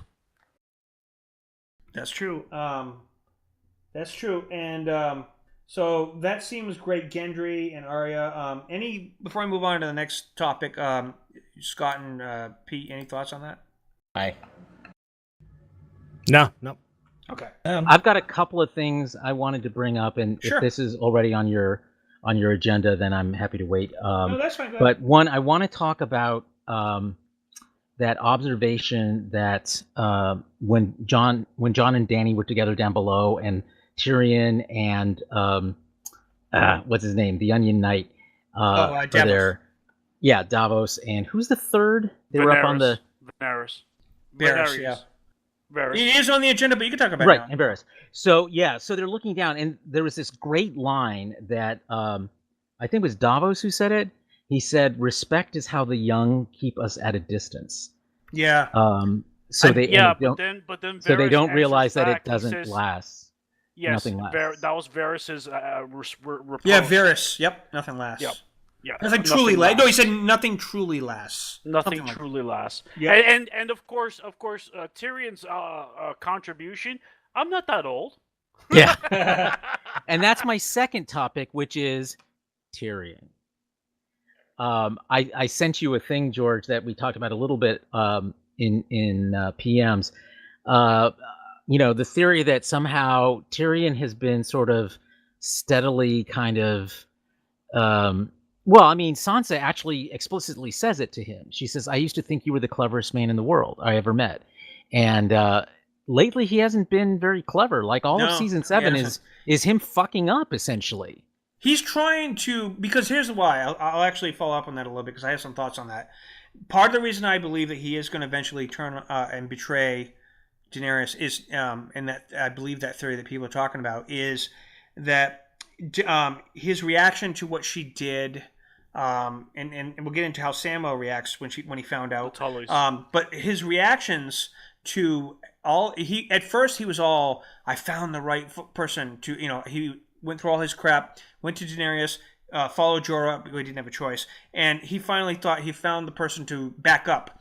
But once he started seeing that she was not really that much better, here's the thing: he doesn't want his That family. is not true. Hold on, he doesn't want his horror started on the battlefield when she destroyed the Lannister army and almost killed the one person. Who's the one person that Tyrion actually loves? His brother. That's you talk about love earlier, Raoul. The only person Tyrion truly loves is Jaime. But come on, this is Tyrion we're talking. She doesn't want to. Jaime realist. He knows that they were going up battling. But that's why I'm saying he's starting and to he have knows that second his thoughts. brother is leading that army. So But he I has think- to know that it's a Let me finish, George. He has to know it's a possibility that his brother's going to be killed in battle. So But what I'm this saying- notion that somehow if he is killed, I mean, he knew it going in. But when you saw his reaction on the battlefield after when he's walking along the burnt corpses, I'm just starting to feel like he's now having some second thoughts. I don't. We'll see. We'll see. I think what you're seeing, though, there is definitely a tension there between him and Daenerys about how to rule. But that's the whole point of their relationship. It has been from the beginning. So you're not seeing anything new develop. You're seeing an extension of a dynamic that was established. I think he's just worried, almost though, from the time that you met. Well, he has to be about King's Landing. It's his worried, home. but that doesn't equal betrayal. That's a whole other. Well, in order to get to that kind of conclusion, through line that I don't think we've seen any evidence to support. Not yet. You're right. We haven't seen any evidence yet. I just feel like we might start to see it, depending on how things go, because he's at the end of the day, after the Night King is defeated, he's going to be worried about how Daenerys takes King's Landing. So far, she's restrained herself about Cersei because, as he pointed out, if you have nothing to rule over, what are you a queen of? And she has agreed with him and took his counsel on that. Queen of Ashes. The Queen of Ashes. My point is that if things get bad enough, and Dany finds out about Cersei's betrayal, especially if she finds out the Golden Company hitting them while they're down after their fight with the Night King, I think Dany might get pissed off enough to say fuck her and fuck King's Landing, and that's when Tyrion may do something. That's what I'm saying. We have yet to see it. I think you're way over speculating. We'll see. Way over speculating. I could be wrong, but I'm just saying. I think I mean, I can't say you're wrong because I don't know either. But, I don't either, to be honest. But I just it is don't see speculation. enough. I just don't see enough breadcrumbs to support the trail you're trying to follow here. Well, the breadcrumbs start with how we know Cersei's trying to betray Dany's, and they're going to yeah, but that doesn't equal Tyrion betraying Dany. That's just not. No, it's more about Daenerys' tolerance and patience when it comes to Cersei and how far she'll go to defeat her. Because you're going to find out in the next episode what that really looks like with Jaime. Because we're going to know that because Jaime's there, and am I wrong? He's not bringing any Lannister troops with him, is he? Well, it's no, just he didn't. not. No. Did you see the promo for the next episode? Yeah. Yes. All right. I just want to know. What about Pete and Scott? Have you guys seen that promo? Yes. Okay, so we know that she kind of puts him on not a trial, but she's kind of like, calling him out. That's a separate issue. I'm talking about the fact that Lannister armies are promised. We haven't seen any Lannister armies. Right. All we've seen is Jaime I have arrive. a feeling they're coming. They're just not coming. Well, for yeah, the but reason not they in the think. manner No, they're that gonna we wait, expect. Raul. They're not gonna join the fight. They're gonna wait till. They have to start the march now. That's exactly what she was talking about with her generals. They have to start the march now because things take weeks. My point is that it's very obvious at this point. It should be obvious to Daenerys that Cersei has betrayed them because Jaime did not come with armies. I actually think she is going to send the Lannister army, and that she's going to use the Golden Army to replace. That's 20,000. That's more than the Lannisters had altogether. So I believe that forget that she knows that they're fighting the army of the dead. She needs all those. She needs those but armies. It's a good fake play. It's a good fake play to send out the Lannister army. If you think like Cersei, she doesn't need to make a fake play. She's going to let the Night King's army do its work. She doesn't need to fake them out. If her entire army is, she just needs to wait them out, and she has because they're about to engage the Night King's army. Well, we'll find out in the next one episode because by episode 3 the fight starts. Yeah, but, that's what I started out saying. We'll know in this next episode By the end of the I episode. just know that my dad is bigger than both of your dads. So Yeah. that's it. Moving on. The only diplomatic way to respond to that, Raul, would be "Yo, mama." There you go. He's a very nice lady. Yes, she is. She's quite lovely. Mama and my mama would. By the way, guys. Sorry. By the way, guys. Pookie. Yes. Damn it, Pete! You're not on top of this. He's distracted. Thinking about me. All right. Okay, so I think he's doing push to talk. Okay, so the next thing I wanted to talk about was John. Okay, so I'm going to talk about Samuel, and his scene is important. But before we get to Samuel, John and Sansa have a little conversation where he's asking her if he trusts her, if she trusts him, or has faith in him, and that scene's important. And she calls him out. She says, "Did you bend the knee because you are to protect the North, or because you love her?" And we never actually saw his actual response to that, which was interesting. Any thoughts on that? Well, I mean, that really goes to how smart Sansa has grown up to become, for her to notice that and to call him out on it. Both of those things. So I thought that was a great place to end that scene, because I was thinking, well, if it was me, it's like, do the two have to be mutually exclusive? Yeah. And I mean, if he loves her, he also trusts her. That's true. It is really interesting how I wasn't expecting some of the preparations for people to start being ready to, stab each other in the back from the Stark family. I know it's not going to be the case, but it's like, it just feels like everybody's like questioning everything they've gone through and what they've gained because of the sudden inclusion. And like we talked about earlier, they haven't, most of them, including Sansa, have never actually seen the threat that they keep talking about. She believes Jon when he says he fought the Night King and his forces, but it's like Daenerys. Until you see it with your own eyes, it doesn't have the same resonance. I think it's once the invasion from the Night King happens, shit's going to change very quickly as far as everybody's position in this conflict from the internal conflict. Well, I think as soon as they learn about what's happened at Hearthhome. Not only that, but I don't know how much is going to be left of the North as far as the houses by the time this is all over with. So I think it's going to be a dramatically shifting political scheme. Climate, I mean. And so Samuel's scene with Daenerys and Ser Jorah is, for me, wow. Because it starts off very cute where, can I do anything for you? And he says, well, if it isn't too much trouble, can you give me a pardon? And then she's thinking, for what crime? I took a couple of books and... took his father's sword, and that look on Jorah's face when they're looking at each other, and he's trying not to laugh. That was cute, but then it quickly changed to something dread, which was he revealed he's from House Tarly, which, I don't know, Danny, that wasn't the smartest move to tell him you fried his dad and his brother, but... She had to, though. Yeah, I know. She had to. She did, but it was like, damn, that took the whole cuteness away. It's not a question of intelligence, it's a question of honor. I mean, she needs to stand up for what she did, and yeah, but you got to understand, she didn't realize who he was. No, I know that, because that was. But the as soon big as she did, she was like, "Oh, you got to know this. I'm sorry." And exactly. She never said she was sorry. That's the thing. She never said she was sorry. That's important. I think they could have just got rid of all that together because he didn't like his dad anyway. I mean, yeah, he was the brother. About his brother. But the brother was a different story, though. Well, yeah, I always felt that too back when it happened. Even when she said the dad, he was like, "Oh." At least I had my brother to go home to, yeah. At least I got my brother. You know what, though? It's funny that... He don't care. That's funny you said that, Scott, because it calls back to... Even when that moment happened last season, that's one of the things Tyrion... That's why I keep talking about Tyrion's building uncertainty. When Tyrion was trying to plead with her, you don't have to kill the brother. And she's like, well, if he insists, and she does it anyways. I kept thinking to myself... That's where she went too far. That moment's going to come back to haunt her, and here it is. I think it is going to come back to haunt her. I don't know how yet, but I think she could have been like, it's like Sam said to Jon, but you spared people, and it's like, and Jon didn't know what to say because he wasn't there, so he's trying to give Daenerys the benefit of the doubt that Sam's position was, but he's telling him one side of the story, and he doesn't want to believe that she did something horrible like that, because if she had spared the brother, I mean, seriously, that was a huge thing. The House Tarly, the brother, it was the father who was the asshole. And, she could have insisted that the brother not be executed just because he insisted on it, but she didn't.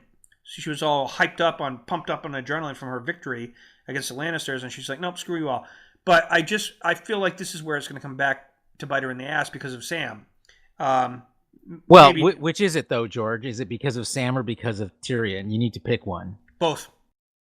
I don't think you get both. You get one. I think it will not help that Sam was all about the knowledge and what we need to do, and now it became personal, and it didn't. Oh, that part I totally agree with you. I mean, as far as what Sam's going through, his position about who to believe is the best person to rule, he was neutral in all that.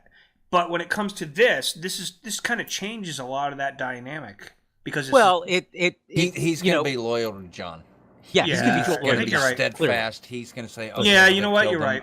He's my man." He's upset, but you're right because the two of them's reunion was actually, believe it or not, all the family members that reunited. But when Jon and Sam reunited, that felt real. That was, I mean, that right there, that scene alone, and for Bran to go to Sam and say, hey, it's time. Now's the time. That shows you right there. He's the only one, and that shows the bond they have. And Sam, he's going to be wherever Jon would be like, oh, it's made of platinum, man. I love her. And Scott, like, it's funny. Okay, cool. And Scott, it's funny because, like, as Army vets, we you know this term, they're battle buddies. They have a different bond than just a regular family. They've been through some shit together, and so like their reunion was different. I mean, they took off, they met going there, and they've been through all that hard, and they found the White Walkers, and Yep. So they've got the bond that nobody else does. So I mean, he is the one that he truly trusts. And what's interesting though is, I think what's interesting there though about Sam's motivation is that, when Bran says now is the time, Sam is still iffy about doing this, but once he finds out that Daenerys killed his father and brother, then he's like, yep, now's the time. And so he follows through, and he just doesn't just tell him. I mean, he follows through. Yeah, but you gotta remember, he didn't want to do it. He's like, oh, I don't know, do I? Yeah, that's what I'm saying. Can you do it? He didn't want to do it until he discovered that she killed his father and brother. Oh, Carlos, you just made a light bulb go off. That's a different way of overthrowing Daenerys. He doesn't want her to die. Yes. It's like, no, you're the true king. Get rid of her. Well, he's not saying get rid of her. Not get rid of her in a bad, like kill her. Not kill her. I'm just saying one means the other. No. What I mean is he doesn't mean it like kill her. He's saying basically, no, you're the rightful king. You're the one we need to follow. I've always believed in you, and now we have proof. And what she did made me go, no, this is all the way it's supposed to be. Jon's the true king. So Jon trusts him. Everybody's planting seeds all across this episode that we'll see how they grow later. But this one's important because Jon really, I mean, it's one thing for what Sansa thinks, and he doesn't know for sure what Arya thinks, except that Arya believes in Sansa. But now Jon's torn with, he's now learning who he truly is. So, but then Sam's telling him, which means, you need to put this woman in her place. Is kind of what he's saying. Like, you're the king. He doesn't say. First of all, okay, there's two things going on here, and you're conflating them. Yes, he does have negative feelings about Dany, but he's not saying you need to put her in her place. He's just what saying, I mean is so that she doesn't do something like that again. Well, but it's important to me to draw these distinctions because otherwise, it's like I just think it's important to be clear about about what his motivations are. That sounded also very sexist, but what I mean by that is that Dany has done something horrible with her power, and he feels that because of what he learned, there's a reason why if she keeps going on her path, she's going to be like the Mad King, her father, and that Jon is meant to be sort of the one to change things, not necessarily her, or at least not in the lead position. That's all I'm saying. Okay. Anybody else have any thoughts? I disagree. You're a contrarian. I'm being a contrarian today, anyway. All right. Go for it. Or were you just saying that? Oh, I was just saying that to be that. Yeah. Okay. I can tell from his tone. We're almost through all my notes. So the message from the Night King. By the way, before we do that, I just want one last thing about Sam, Samwell Tarly. One of the things I think is just really cool about his character's arc through the entire series is that, in some ways, he is the same he's ever been. I mean, yes, he's grown in bravery and he's more, intelligent and learned than ever. But you're starting to see people defer to him and owe him things and respect him in ways that we've never seen before, and now they are. And I think what's cool about Sam is it's not affecting. I don't think it's going to affect his ego. He'll be the Sam that we've always be always known and Sam. loved. I mean, he's going to be him. He ain't changing like that. Exactly. Right, always be and I humble. love that about this character. Yep, I totally agree. I also think that we talked about this last week, but I think that he is important because he's going to record history for the future, and his character is going to become the greatest. Like you said, Carlos, you said he's going to be the greatest maester in the whole history of the game. I don't think he's going to be a maester. I think he's going to leave his house again. No. Yes. It's possible. He could be both. It's possible. Well, maybe, except remember, he's technically still a member of the Night's Watch. Which he may not actually care, Raul, about House Charlie anymore, because he never was interested in that life, and so for him it was the... Yeah, but he didn't have a wife and a kid before. She technically is not his wife yet, but he could always arrange that by the end. Again, still a Night's Watch. Yep. Well, the Night's Watch won't exist after this. Night's Watch is over, Carlos. If this goes the way of victory, there won't be a need for a Night's Watch anymore. So, or if it goes the way of defeat, it's the same thing. Night's Watch that's needs true. A wall, Carlos. That's true. That's and Raul, in a minute, we'll talk about the theory about the Night King, that he's a Stark. That's actually been a long-going thing. I actually think he's a Targaryen. He could be. He could be both. Well, he is riding a dragon. He could be both, actually. And my proof was in this episode. When he goes up to the dragon, it's gentle. You notice that when he raised the rest of the dead, it was almost like a rough, like possession type of thing. This was not a rough possession. He did that to the babies, though, to turn them into whites. He was very gentle. All the whites were. Dragons. He is. I think he's the first Targaryen. It's possible. No, I don't think he's the first. No, that's. Oh yes. No, that goes back way too far. No, it's fine. There's always been a Night King. Right, but the Targaryens never came over to Westeros until. Anyways, until Aegon. Just letting you know, there were Targaryens way before that. That's what I mean. Aegon. In Valyria, you mean the first of that line? Well, okay, we'll talk about that. Yeah, we'll talk about that later. They'll probably show that in the new show, but I don't agree with that. But we'll talk about that later. So the Night King. Okay, so I can't remember the guy's name. The one that was in the Night Watch, and he got killed by Hodor when he snapped his neck because he was mistaking what he was trying to do with carrying Bran away. He was trying to rescue Bran, but Hodor thought he was kidnapping him during that fight in the barn. Or you know what I mean? Like, I can't remember the guy's name with the beard. And then Hodor ended up snapping his neck, but now he's back because he too has been resurrected. One of the guys that was a former member of the Brotherhood, the one who said he's got blue eyes to what's his face? I can't remember his name though. The Wadling? Yeah, the one that Torment? Was it Torment? No, no, not Torment.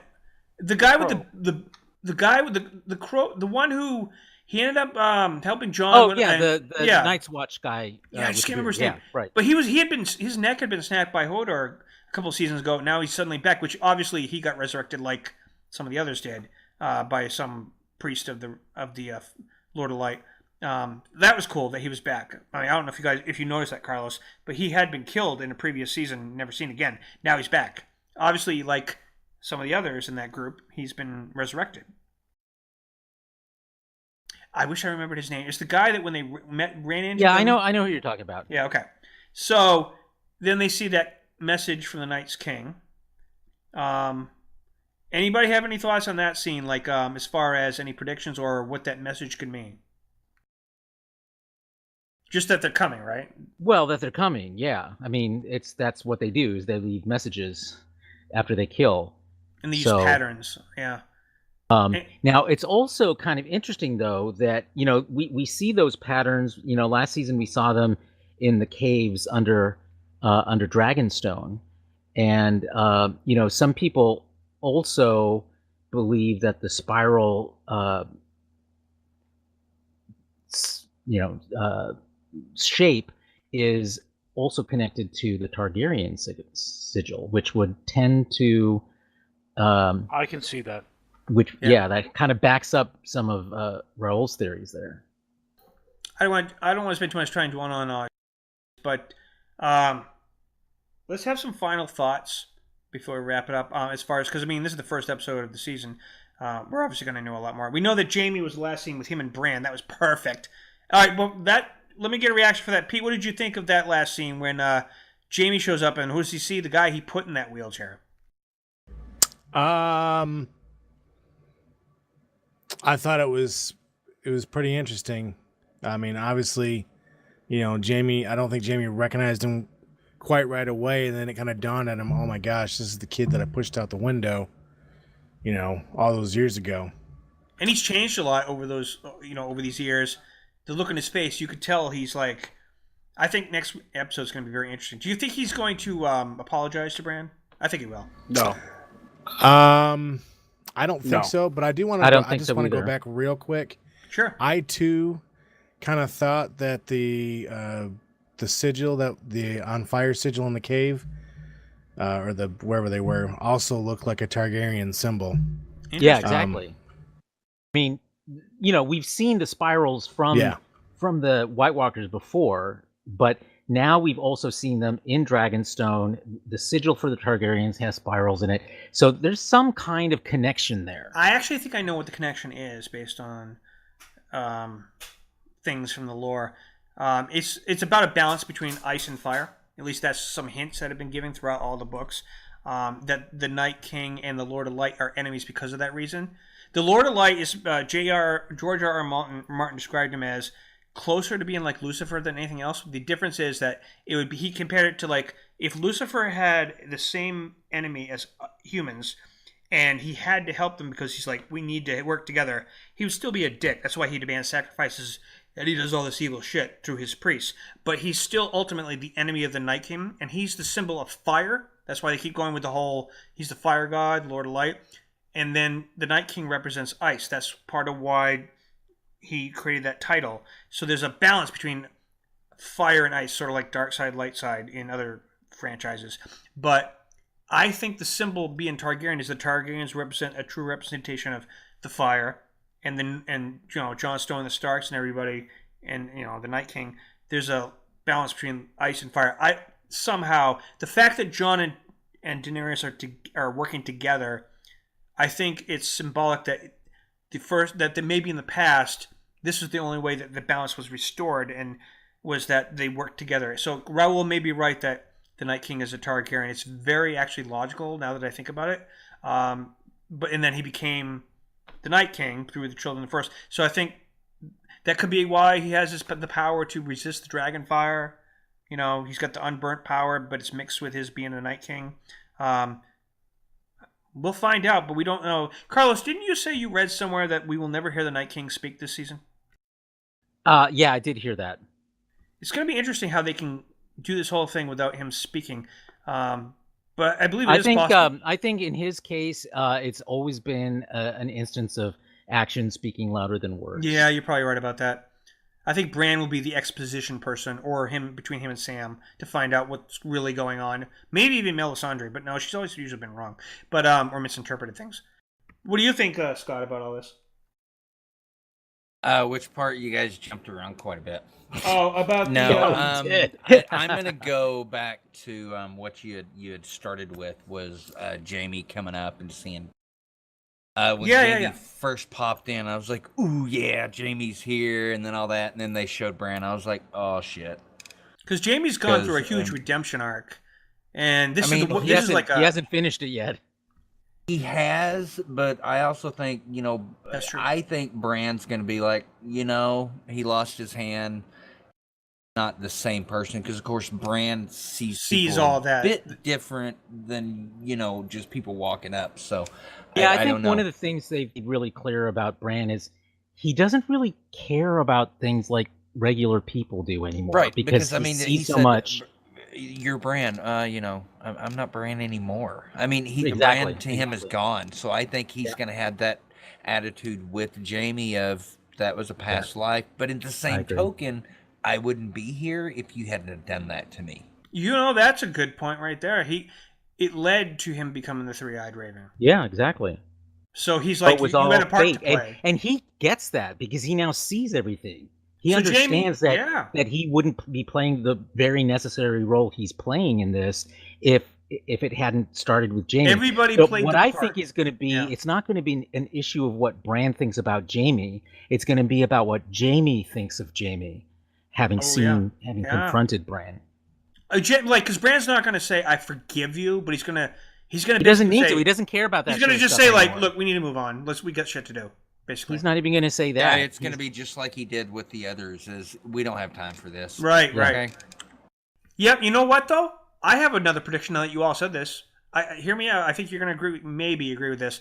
I think won't. the thing that's going to twist Daenerys and everybody's opinion on whether to kill Jaime or let him join is Bran's going to explain a couple of things, and Brienne might jump in too about some of the shit Jaime's done to change and because Bran sees it all, and Brienne was there. So I think between the two of them, I think that they're going to stick up for him in the next episode in that meeting hall, and that it's going to help sway people's opinion. Well, I can see they haven't. I hope they touch on it. Is because of Jaime, most every one of them wouldn't be there if not for Jaime. And Bran can verify he saw that. That's what I'm saying. And Yeah. Bran heard him say it, but Bran can actually say, and I saw that, and it could help to solidify his credibility because they already know that Bran's, when he says something, it's true. Everybody, with Littlefinger and everything. But I'm going to confuse the two. Brienne of Tarth. She doesn't like being called lady. Brienne of Tarth. She was there, and she will stick up for him for sure. So between the two of them, I think that's what's going to spare him and get him to let them, give him a chance for sure. I think it's going to be a mixture of both, because those are the two people that will, and besides Tyrion, who will advocate for him the most. Because even Tyrion doesn't know all the shit Jaime's been through. They never had a long talk about it, as far as we know. Well, there's a couple of different ways this could go. Because for one thing, we know that what Jaime did was actually really noble. He saved King's Landing from being destroyed by the Mad King with wildfire. But of course, everyone just thinks, oh, he stabbed his king in the back, and he's the head of Kingsguard, so obviously he's a bad guy. So, and he hasn't ever stood up for himself in that way. He's just sort of accepted, the role of the Kingslayer villainous nature. Yeah, exactly. Yeah. And in fact, he's even used it to his advantage in certain ways. But I think that this may be actually an opportunity to clear the air. For that to come out. And so I think part of what you're saying is definitely probably we'll see happen, either Brienne or Bran. I think both. Yeah, we'll just see. But it'll be a dramatic confrontation. But look, I mean, ultimately, I don't think we're seeing the end of. We're definitely not seeing the end of Jaime. Now that you kept talking, another reason I think for sure more certain in my mind that Bran's going to be his biggest advocate is because if they hear the very person who was injured the most by Jaime's past actions sticking up for him, it's going to have a lot of weight. And they know that what he sees is the truth, so that carries more weight to it because he was the victim of Jaime's past. And if he can say, no, he's all right now, let him help us. That's going I think more importantly, what he's going to say is not he's okay now. What he's going to say is he has a bigger role to play. He has a role to play, exactly. Yep. And we can't afford to let that be lost. Yeah. All right, let's do a little wrap up. Oh, so we usually do a 1 to 10 rating on an episode. I'm going to go with, it's going to be hard. This one, though, to be fair and critical, I'm going to say 8.8 out of 10 because it met all my expectations, added a couple of twists. There was a couple of minor things I didn't like, such as how quickly and kind of out of nowhere that Theon rescued her. I know everybody else has no problem with it to move the story along. It was that I feel like they could have executed it a little better than a crossbow bolt to the eyes and boom, I'm here and we rescued you. Other than that, that's the only minor thing for making it everything I expected and wanted for exposition. So, and I knew they weren't going to have a lot of action in this episode. It's going to be more of a setup. So I'm going to say 8.8 for my rating. What about you, Carlos? Even though I disagree with you on the Theon thing, I'm going to give it an 8 just because I think they did a good job. There are a lot of things I liked.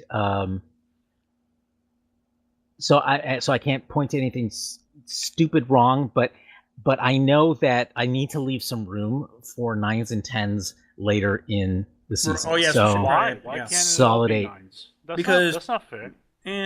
yeah, it is because this is. I have more you than know, one reason, so I not could go- not enough. Not enough happens here for it to zoom up to a 9 or a 10. You know, it's a solid. It's a solid I episode. say differently. I say. Well, hold on, wait till we get to you. Oh, that's Rob. why you get. That's why you get to do your. Yeah. Your rating. Yeah. Let me go to Pete next. Pete, what do you think? Out of 10. I gotta agree. I think it was a very solid 8. I didn't think it was a bad episode by any means.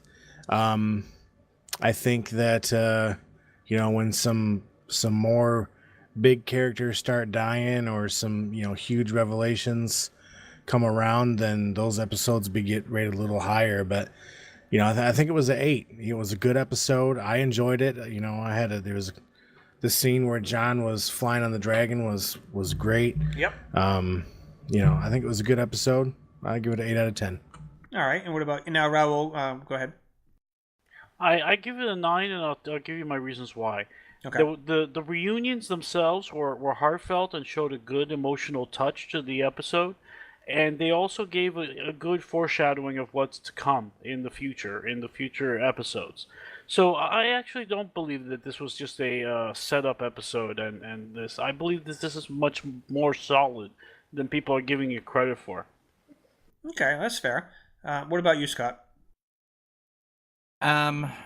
Overall, I mean, I'm kind of with everybody else. I'm right about an 8, maybe 8.5, just because it met all the expectations. The wait for it, was it worth a 2-year wait? Maybe. I think the payoff for that's going to come later. Well, this single episode wasn't worth a 2-year wait. Right. I don't. I think it it's was. the next few that will. Right. Well, make that definitely. And I determination. mean, the cool part, they're going to be extending each episode. I mean, it's got a lot going for it. And first episode or 2 is going to be character development. Because that's just what they normally do. When you get to 6 or 7, it's usually the battle. So they're moving it up to 3. So, it's right at mid-season. So they've got to get everything squeezed in, but I think I like how they laid it out, and it was good. I 8.5 solid. All right. Okay. Well, you can. I'm going to go around, and Pete and Scott are also managers at Subspace Radio, where we are syndicated, by the way, subspace-radio.net. Thanks, And guys. Yeah, we definitely. appreciate you guys having us. We Yeah. appreciate you guys Enjoyed it. airing us. But Yeah. Scott and Pete, you guys also do another podcast. Why don't you tell us about that? Pimp it. Yeah. If you want to. Two Dudes, One podcast. Awkward. No, it's not awkward. It's Two Dudes, One podcast. We do kind of just me, him, and sometimes his brother Mark just get on, and it's just normal. We play whatever games we run across, and it's just bullshit sessions sitting around. Oh, all right. And you can find us also on TR Super Geeks on YouTube and The Real Super Geeks on Facebook. And we're going to be expanding on that. Carlos, where can people find you? I am online on Twitter at cpedraza and at Aximonitor. I also run the aximonitor.com website, and I'm often at the Aximonitor Facebook group. And Raul, where would you like people to find you if you want to be found? Well, I do want to be found. I'm on Facebook at RaulPadrone.357, I believe, and I'm in Arizona. That's how you determine who I am. So I'm a very handsome Hispanic gentleman.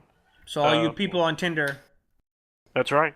and Grindr and wherever. And Tinder and Grinder. I'm not too picky at this point. All right. Well, I want to thank everyone for joining us for the first epic episode this season. Hopefully, we'll have you guys back again before the season's over. Maybe for the finale. That would be awesome. We should talk about the very end of the show. Yeah. If you guys want to I'm book it ahead. Yeah, please come back. That would be awesome Sure. to talk about. We talk about the first and then the last to kind of bookend it. Yeah, let's try and plan that out. So I want to thank everyone for joining us, and I want to say I wish you good fortune in the wars ahead. In the wars to follow, is that ahead? I can't remember. Anyways, good night.